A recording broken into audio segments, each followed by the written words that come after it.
Winning consecutive Rugby World Cups is a feat only 2 nations have ever achieved.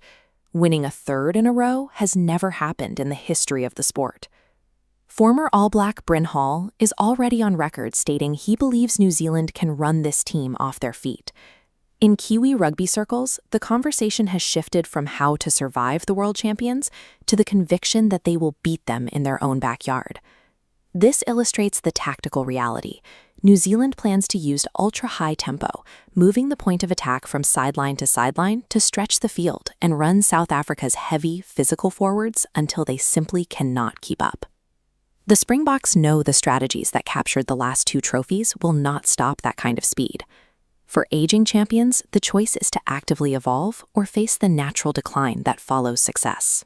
Effectively countering this threat requires looking past the tactical whiteboard and into the specific systems South Africa uses to systematically manufacture elite depth. That production line begins on the cold winter mornings of KwaZulu-Natal. Schools like Hilton College and Michael House have maintained a fierce grassroots rivalry for over a century.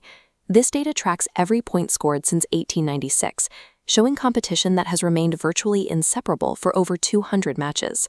After 13 decades and thousands of points, the historical margin between them is less than half a point. These are teenagers playing in front of 20,000 spectators. They are subjected to professional-level conditioning, detailed video analysis, and a stadium culture that mirrors the international stage. By the time these players sign their first professional contract, they have already been tested against extreme physical pressure and massive stadium crowds. This pipeline ensures the national team is fed a continuous stream of physically dominant athletes, protecting the Springboks from generational talent droughts. Pieter-Steph du Toit is the specific output of that system. He has become the standard for the modern Springbok forward.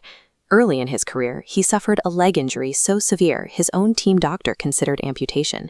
He returned from 3 surgeries to win World Rugby Player of the Year twice. This chart shows the scale of his defensive workload. In a single World Cup final, he recorded 28 tackles, shattering the previous record of 18 in the highest stakes match in the sport. That level of performance forces recognition from even the most critical international rivals. Sam Cane spent his career hunting for weaknesses in opposing forwards. When asked who tested him the hardest, he named du Toit without hesitation. A player with this versatility who refuses to switch off for a single phase provides the physical answer to New Zealand's high-tempo style. Head coach Rassie Erasmus takes this supply of physical talent and deploys it to outmaneuver the rest of the world. Heading into a critical series against Argentina and New Zealand, Erasmus intentionally left healthy superstars like Cheslin Kolbe at home. This rotation allows him to integrate returning veteran leaders like Captain Siya Kolisi to find match sharpness without dropping the team's overall intensity. He even released 5 fringe players to play against the touring Allblacks in midweek provincial matches. This gives his staff live reconnaissance on New Zealand's new tempo before the test series even begins. South Africa has moved past the need for a fixed starting 15.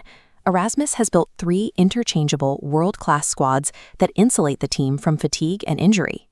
New Zealand's threat of running the Springboks off their feet assumes the world champions remain slow, but the coaching staff is already adjusting the team's dimensions.